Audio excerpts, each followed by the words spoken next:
Today, we're asking the question, do I have to run ads? And my answer, no, you don't have to, but well, you should. And here's why. If you're already seeing enough traffic coming to your website, people looking at your offers from social posts, your long form content, other people's audiences, wherever, if you're satisfied with that number of people hearing about you, no, you don't need Facebook ads. But no matter how many people are hearing about you organically, more is better.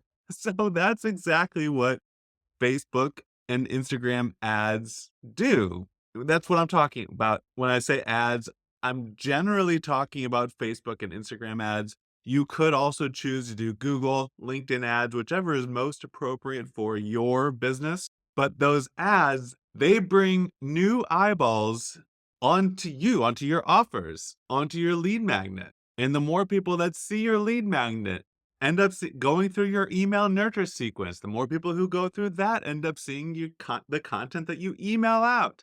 And eventually, the number of people who see your offers. And eventually, after that, the more people who buy, the more people that you have to upsell, to downsell, to sell the next thing that they need to move them along in their journey. It really comes down to two main reasons why we're running ads. Number one is to get faster feedback on your messaging, on your lead magnet, on finding the topics that interest your audience. And this is so important, especially at the beginning, because at the beginning, when you are first sending your emails out to or writing social posts, you're not talking to anyone. So you're going to hear crickets.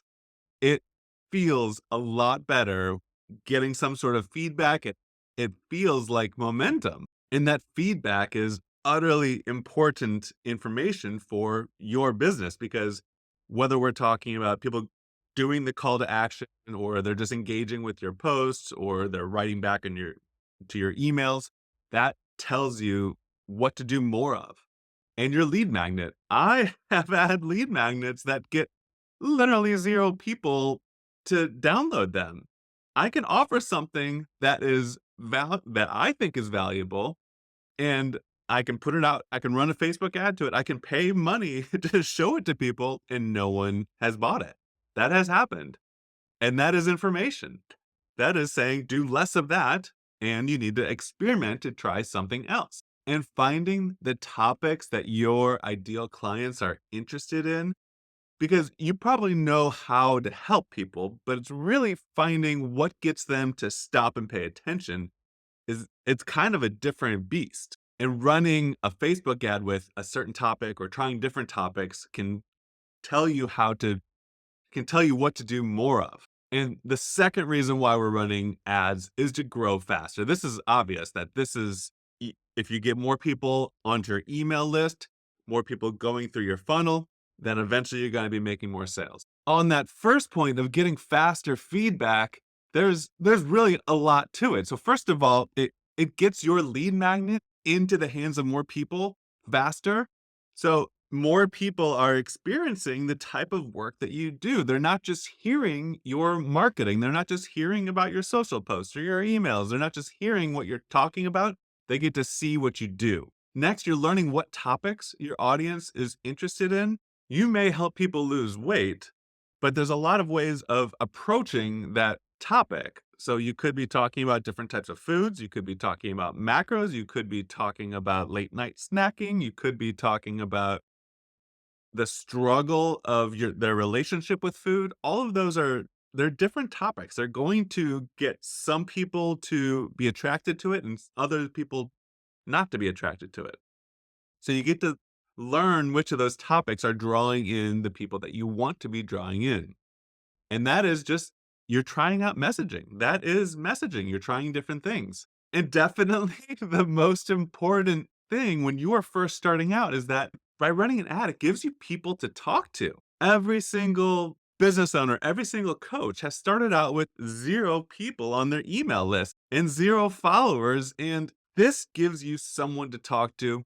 When you feel like you're talking to someone, it feels better. It is momentum. And what having people to talk to avoids is coming to false conclusions based off of having little or no feedback. If you are not running an ad and you're just relying on organic traffic and you have a lead magnet out there and say you have the lead magnet out there for 3 months. 3 months sounds like a long time, but if only 5 people came through, only 5 people downloaded it, experienced the lead magnet, and went through your nurture sequence, that's not enough to learn if it's actually desirable or not. It's not enough people to tell you if that lead magnet is something that you want to keep or not. Now, if you're running an ad and you put $1,000 driving traffic to a lead magnet and no one shows up, well, that is a huge red flag. That is a lot of information. That is a huge response from your potential clients that they are not interested in that lead magnet. So when you are running an ad and you have people seeing your content, you are going to learn to stop the scroll. You are going to learn the messaging that resonates with your ideal clients, and you're going to do it by experimenting. You're going to change up your creative, you're going to change up your descriptions, change up your audience.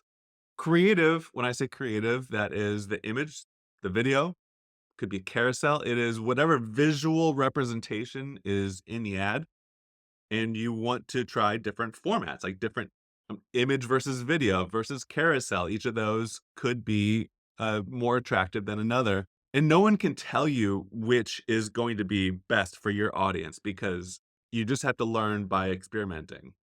And it's the same with the descriptions. No one can tell you if a short description is better than a long description or vice versa. You just have to try them out and see which one works best.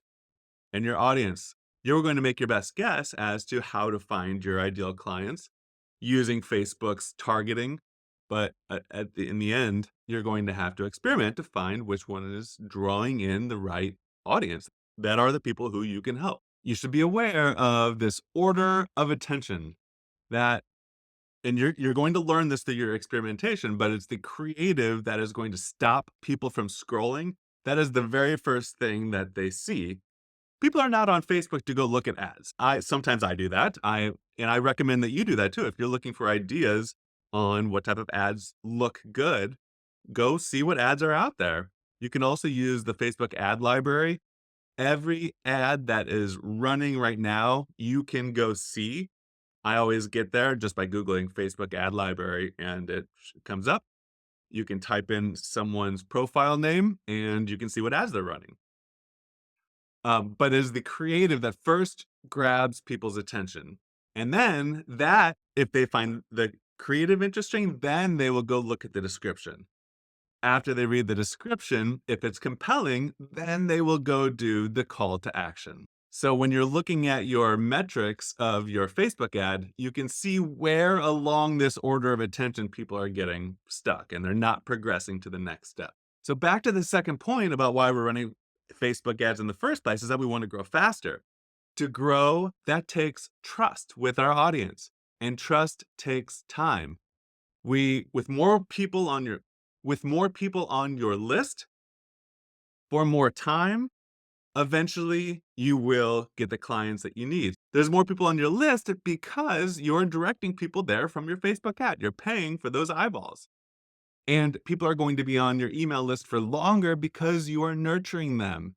Now, if you keep more people on your list for longer, then your success is inevitable. You are going to earn that know, like, and trust factor. And lastly, how much do you need to spend? This is the elephant in the room because I hear it all the time that people are scared to start their coaching business because they think it's going to cost too much. Because running ads is one part of the cost of starting a business. So how much should you spend?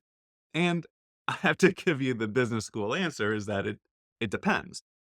It depends on your goals. I mean, at the end of the day, you have to remember that the more money that you put into ads, the more faster you learn. The more money that you put into ads, the faster you grow. So if you are constrained on a budget, literally, you can start with $1 a day and you will be learning. If you start with $1 a day, you will be growing.